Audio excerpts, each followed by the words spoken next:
बार करूं वंदना सतगुरु चरनी माही। मंगत सतगुरु भेंट से फिर गर्भ नहीं आई। बार बार करूं वंदना सतगुरु चरनी माही। मंगत सतगुरु भेंट से फिर गर्भ नहीं आई। सभी पूज्य प्रेमियों और माताओं के चरणों में दास का सादर ओम ब्रह्म सत्यम सर्वदा।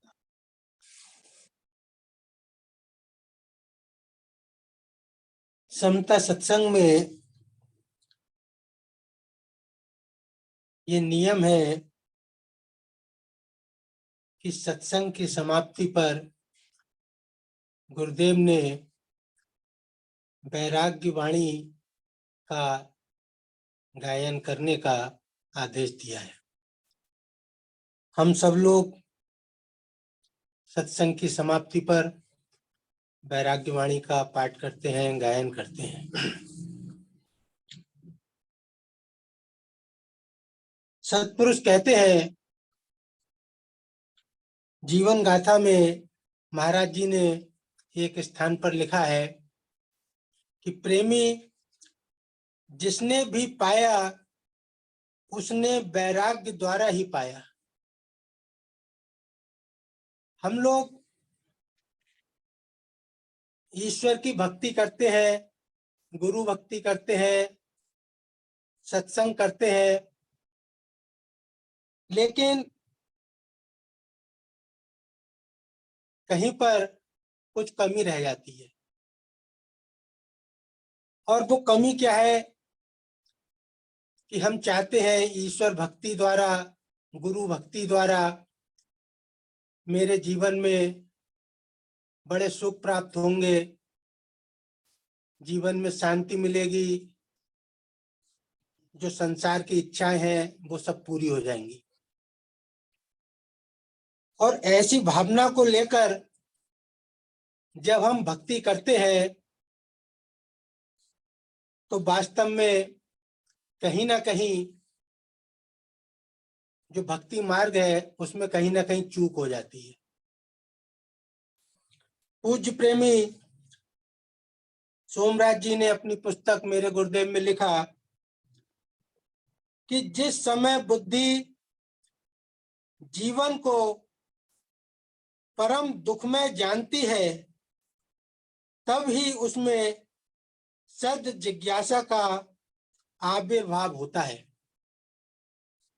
जब बुद्धि जीवन को परम दुख रूप जानती है, हमारी कोशिश क्या है कि हम जिस संसार को संतों ने दुख रूप कहा उसमें सारा जीवन सुख प्राप्ति की इच्छा रखकर प्रयत्न करते रहते हैं।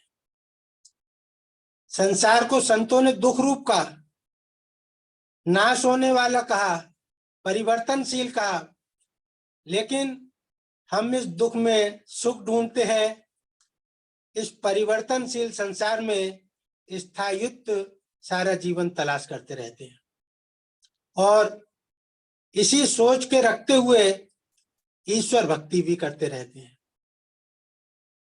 इसका रहस्य नहीं समझ पाते। महाराज जी कह रहे हैं कि जिसने भी पाया उसने वैराग्य द्वारा ही पाया।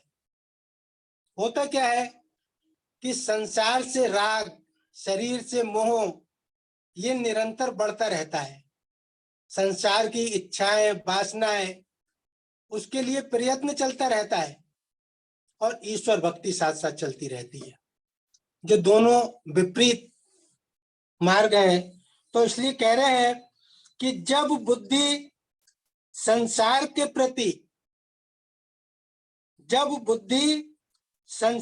प्रति शरीर के प्रति, शारीरिक भोगों के प्रति, मन के संकल्पों के प्रति और स्वयं अपने प्रति निराश हो जाती है, तब वह अपने आप के सत्य को समझने की कोशिश करने लगती है। जब वह इन सब चीजों से, जिन चीजों में हमारा सारा जीवन ओतप्रोत है, लेकिन यहाँ पर क्या कह रहे हैं पूज्य प्रेमी जी कि जब इन सब चीजों से बुद्धि निराश हो जाती है, तब वह अपने आप के सत्य को समझने की कोशिश करने लगती है। बिना वैराग्य के उसकी सारी सोच चित्त का लालन है। ये रहस्य हमारे अंदर बैठ जाना चाहिए। हम सारा जीवन ईश्वर भक्ति के नाम पर अनेक कर्म करते रहते हैं, सत्संग, सेवा और सब कुछ, लेकिन मन में जो संसार के सुखों की चाहना है, इंद्रिय भोगों की चाहना है, जो वासनाओं की पूर्ति है, संसार सुख, उसमें मान मद ये सब आ जाता है। जब तक ये चाहना है तो इसका मतलब हम अभी सही रूप से ईश्वर मार्ग के रहस्य को समझ नहीं पाए। तो कह रहे हैं बिना वैराग्य के उसकी सारी सोच चित्त का लालन है, महज चतुराई और कुटिलता है। ये बात हमारे अंदर बैठ जानी चाहिए, जो कह रहे हैं पूज्य प्रेमी जी कि बिना वैराग्य के उसकी सारी सोच चित्त का लालन है, महज चतुराई और कुटिलता है। ये वैराग्य का रहस्य है। इसीलिए सत्पुरुष ने अंत में वैराग्य वाणी का पाठ करने का आदेश दिया। और वैराग्य वाणी हमको क्या सिखाती है? जब भी हम वैराग्य वाणी का पाठ करते हैं, उसके अंदर यही सब सिखाया जाता है क्या कि शरीर 3 काल नाशवान है, संसार 3 काल नाशवान परिवर्तनशील है। जैसा कि संत कबीर ने लिखा कि का मांगू कुछ थिर न रही, का क्या मांगू कुछ थिर न रही, देखत नैन चल्या जग जाई। ये संसार का सत्य है, ये रहस्य है। महाराज जी की वाणी में आता है कि देख ये रचना जगत की, क्यों मूड मन भरमाए, ना थिरता इस जगत की, ना देह थिरी रहा है। ये बात जब तक हमारे अंदर बैठ नहीं जाती, क्योंकि हम सारा जीवन इसके विपरीत सोच लेकर कर्म करते हैं। ये शरीर बना रहे, शरीर के सुख भोग बना रहे, मेरा परिवार बना रहे, सारा जीवन इसी सोच को लेकर हम संसार में विचरते रहते हैं। महाराज जी वाणी कह रही है कि जिस दर बाजत नौवता, गज झूले बहुसान, उज्जड़ खेड़े हो गए, सब चल गए बेनिशान। कहाँ सिकंदर विक्रमा, दुर्योधन मदमान, कहाँ राम कहाँ रावणा, नहीं देखत आए निशान। और अपनी काया के लिए महाराज जी ने लिखा कि काया चीजत जात है, ज्यों बालू की भी, हर का नाम चितार मन, दुर्लभ जग मेरी। धन जोवन न थिर रहे, ना थिर रहे परिवार, ना थिर रहेगा तन ये, कांचा चाम मजार। ये संतों ने निर्णय दे दिया।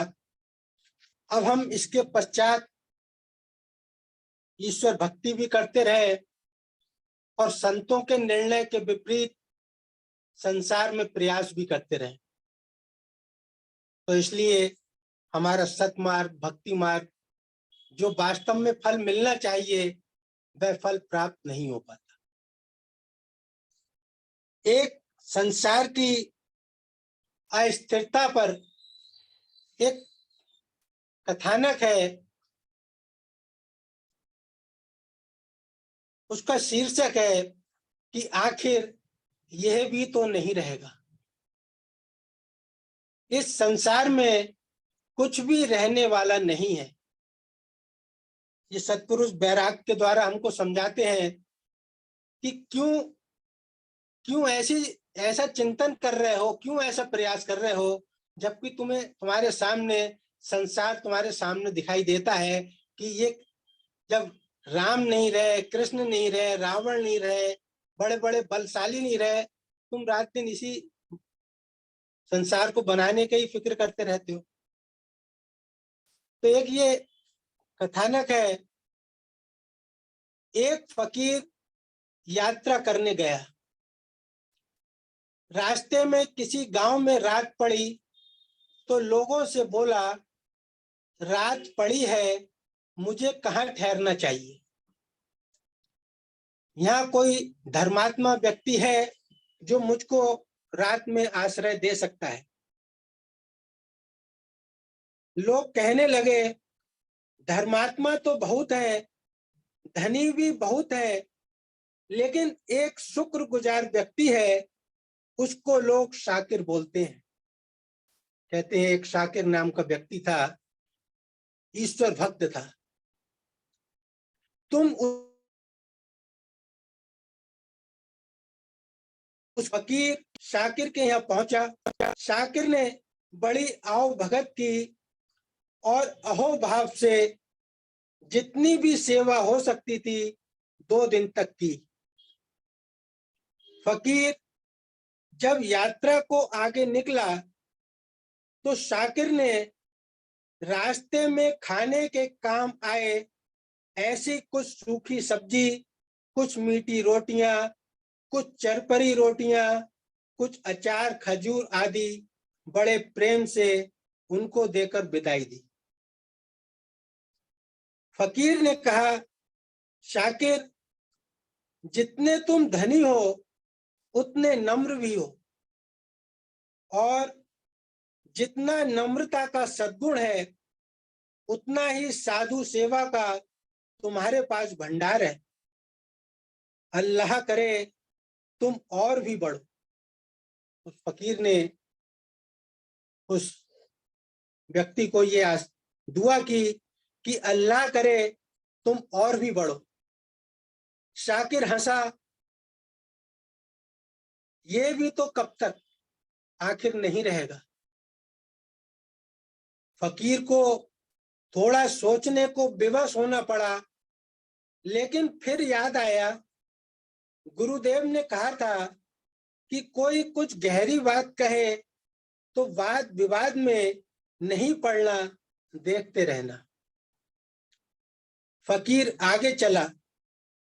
वह फकीर हज करने गया।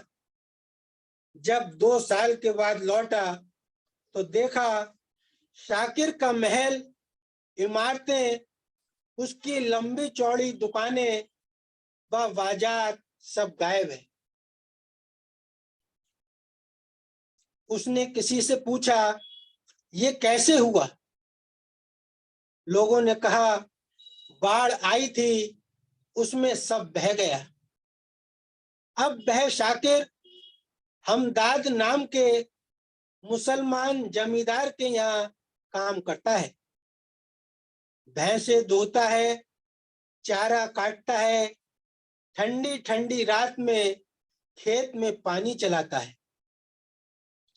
पहले तो शाकिर बड़ा धनी था, अब इस गरीब की बच्चियों की शादी की भी कहीं जमावट नहीं होती। फकीर ने सोचा, जिसके घर मैंने आदर सत्कार पाया वह गरीब हो गया तो क्या है, मुझे जाना चाहिए। हमदाद के नौकर शाकिर ने झोपड़ी उस फकीर के लिए चटाई फटा टाट बिछा दिया, सूखी सूखी रोटी दी। पहले उसने बड़ी खातिर की जब उसके पास सब कुछ था, लेकिन आज जब सब कुछ बाढ़ में बह गया और वह एक अमीर व्यक्ति के यहाँ आज नौकरी कर रहा है, एक झोपड़ी में रहता है, तो जो भी उसकी सामर्थ्य थी उसने उस हिसाब से उस फकीर की सेवा की। सुबह को वह साधु जाने को था, उसकी आंखों में आंसू थे। वह बोला, शाकिर, अल्लाह ने क्या कर दिया?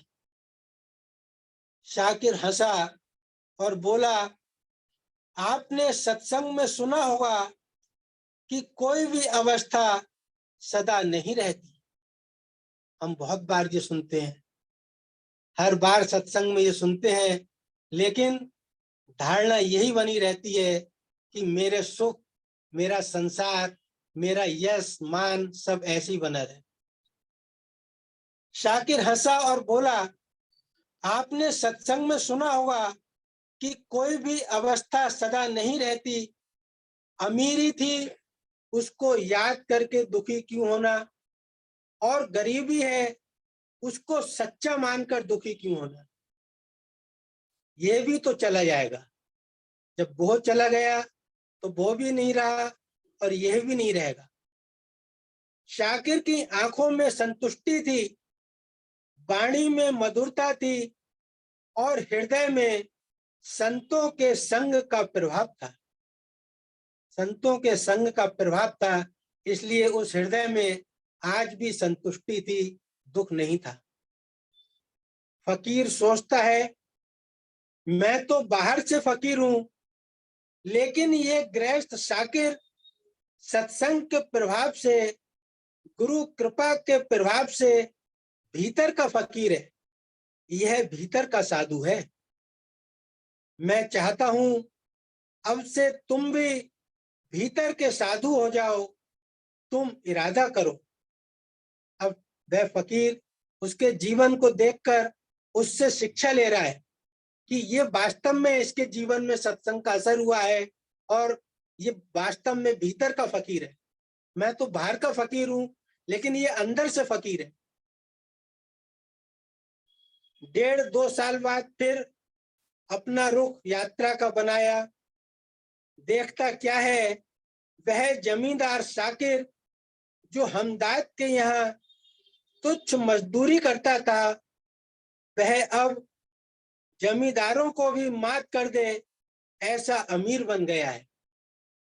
वार्तालाप से पता चला कि हमदाद को कोई संतान न थी। शाकिर की सेवा से खुश होकर अपनी सारी धन दौलत उसको सौंप गया। सारी संपत्ति उसके नाम कर दी। जिसके यहाँ वो काम करता था उसके कोई संतान ना थी, इसलिए उस जमींदार ने अपनी उसकी सेवा से खुश होकर अपनी सारी संपत्ति उसके नाम कर दी। अब वह फिर से एक बड़ा जमींदार हो गया। अब उसके पास पहले से कई गुना ज्यादा संपदा हो गई। फकीर बोला कि हद हो गई शाकिर, तुमने कहा था कि यह भी गुजर जाएगी। अच्छा है गरीबी गुजर गई। शैतान, अल्लाह करे तुम ऐसे ही बने रहो।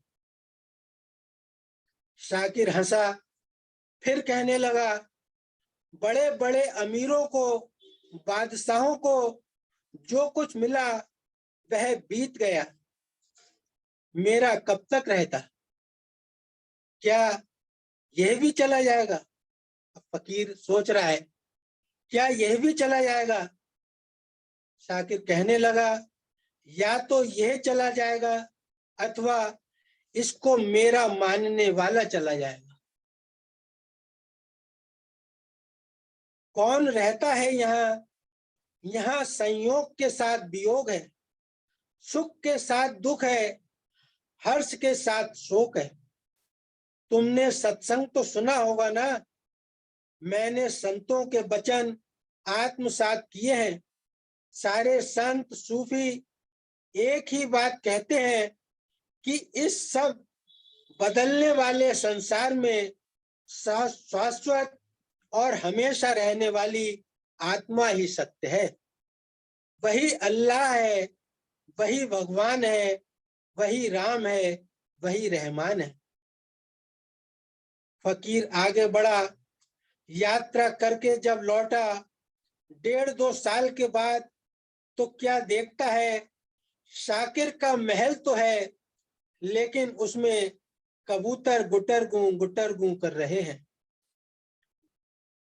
कह रहा है आसमां, यह समा कुछ भी नहीं, रोती है शबनम कि नैरंगे जहां कुछ भी नहीं।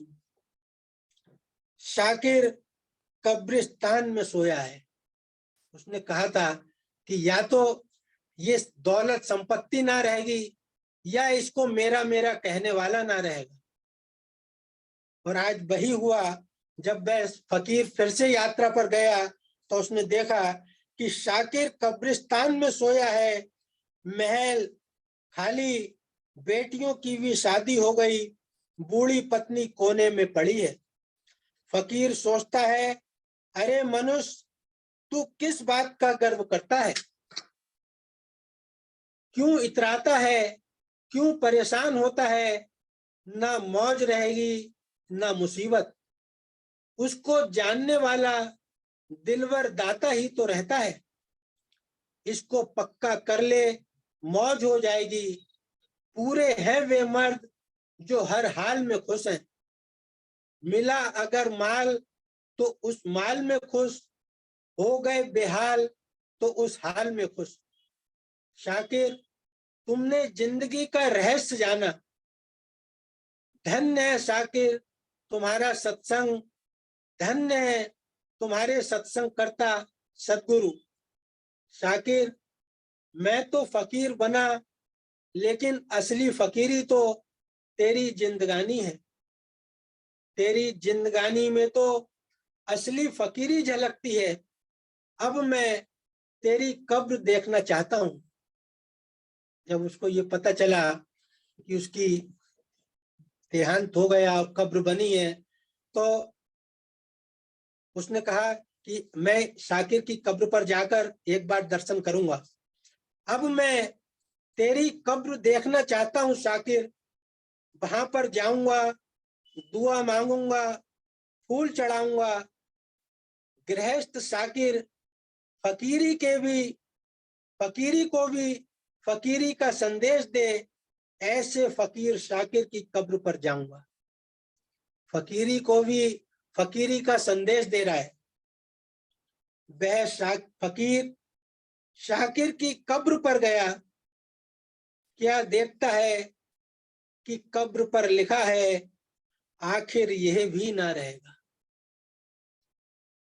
जिंदा था तब धन दौलत के लिए कहा ये ना रहेगी, क्योंकि संसार परिवर्तनशील है। जब गरीबी हो गई तब भी कहा कि ये भी ना रहेगा। फिर अमीरी आई तब ये कहने लगा कि ये भी ना रहेगी। और आज जब वह कब्र पर गया दर्शन करने फकीर, तब वहां पर भी लिखा था, आखिर यह भी ना रहेगा। फकीर ने सिर पीट लिया कि हद हो गई। अमीरी नहीं रहेगी, चलो मान लिया। गरीबी नहीं रहेगी, चलो मान लिया। बीमारी नहीं रहेगी, चलो मान लिया। तंदुरुस्ती नहीं रहेगी, चलो मान लिया। ये सब बदलता है, लेकिन कब्र कहाँ चली जाएगी? कब्र के पत्थर पर लिखवा दिया था, आखिर यह भी ना रहेगा। फकीर फिर आगे बढ़ा। यात्रा को जब लौटने लगा तो सोचा कि एक बार फिर वापस जाते समय शाकिर की कब्र पर सिजदा करता चलूं। गया तो देखा कब्रिस्तान ही नहीं है। उसने लोगों से पूछा क्या हुआ, कब्र को कैसे पंख लग गए? लोग बोले, जलजला आया था, पूरा कब्रिस्तान गायब हो गया। अब उसी कब्रिस्तान पर बड़ी बड़ी इमारतें खड़ी हैं। हे संसार, तू एक पल भी बदले बिना नहीं रह सकता, और हे नासमझ मनुष्य, तू उसको स्थिर रखने की कोशिश में अपनी अनेकों जिंदगियां बर्बाद कर चुका है। मेरी जवानी बनी रहे, मेरा यश बना रहे, मेरी अमीरी बनी रहे, मेरा पद बना रहे, मेरा शरीर बना रहे, मेरा परिवार बना रहे, जबकि तू हर श्वास श्वास में बिगड़ता जा रहा है, फिर तेरा क्या बनेगा? इसलिए लिखा कि अपने अपने आत्मा परमात्मा के पास जाना था, उसको पाने का, जानने का प्रयत्न करता था, वह नहीं किया। जिसको छोड़कर जाना है वो भी कभी भी, जिसका समय भी निश्चित नहीं है, उसके पीछे भागकर सारा जीवन व्यतीत हो रहा है। उसी को पाने के लिए पढ़ाई हो रही है, उसी के स्वप्न देखे जा रहे हैं। एक दिन आएगा जब मैं बहुत बड़ी डिग्री प्राप्त करूंगा, बहुत बड़ी नौकरी पाऊंगा, मकान होगा, शादी होगी, गाड़ी होगी, सुख के दिन आएंगे। अरे जब ये आएंगे तो निश्चित रूप से जाएंगे भी। ये हमको एक संदेश शास्त्र दे रहे हैं। अरे जब ये आएंगे तो निश्चित जाएंगे भी, अभी नहीं तो 4 दिन बाद में ये नहीं होंगे। एक संत कवि ने लिखा है कि प्रकृति की हर चीज हमको यही शिक्षा दे रही है।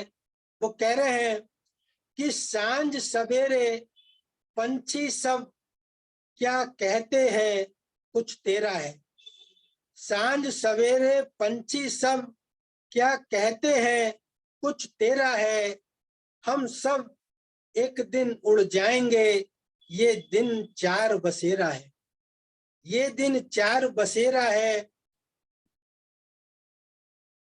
दिया सामने खड़ा तुम्हारी, करनी पर सिर धुनता है। जो सामने दिया हम जलाते हैं, उसके लिए लिखा है कि दिया सामने खड़ा तुम्हारी, करनी पर सिर धुनता है।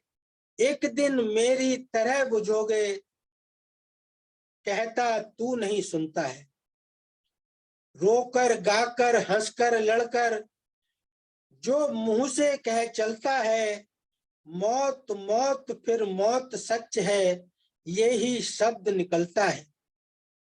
तेरी आंख के आगे से ये नदी बही जो जाती है, तेरी आंख के आगे से यह नदी बही जो जाती है, यूं ही जीवन बह जावेगा, ये तुझको समझाती है। खिल खिलकर यूं फूल बाग में, खिल खिलकर यूं फूल बाग में कुमला कुमला जाते हैं। तेरी भी गत यही है गाफिल, यह तुझको दिखलाती है। इतने पर भी देख और सुनकर क्या गाफिल हो फूला है। इतने पर भी देख और सुनकर क्या गाफिल हो तू फूला है। हरि चंद हरि सच्चा साहिब, उसको बिल्कुल भूला है। तो सारे संत, सारे शास्त्र हमको यही समझाते हैं कि ये शरीर परिवर्तनशील है, ये स्थिर रहने वाला नहीं है। ये सारा संसार नित्य, अस्थिर और परिवर्तनशील है। रहना किसे नहीं पावना, ये महाराज जी की वाणी कहती है। तो हम इस होश को ध्यान में रखते हुए संसार की उस वस्तु को प्राप्त करने का यत्न करें जो वास्तव में स्थिर है। स्थिर साचा नाम है, ये नित करो विचार। ये वाणी हमको यही संदेश दे रही है कि वास्तव में तू स्थिर वस्तु की चाहना रखता है और स्थिर संसार में केवल एक ईश्वर का नाम है, बाकी ये सारा शरीर और संसार तीन काल नाशवान और परिवर्तनशील है। इसलिए इसमें इसकी दौड़ हमको कभी सच्चा सुख और शांति नहीं दे सकती। ओम ब्रह्म सत्यम।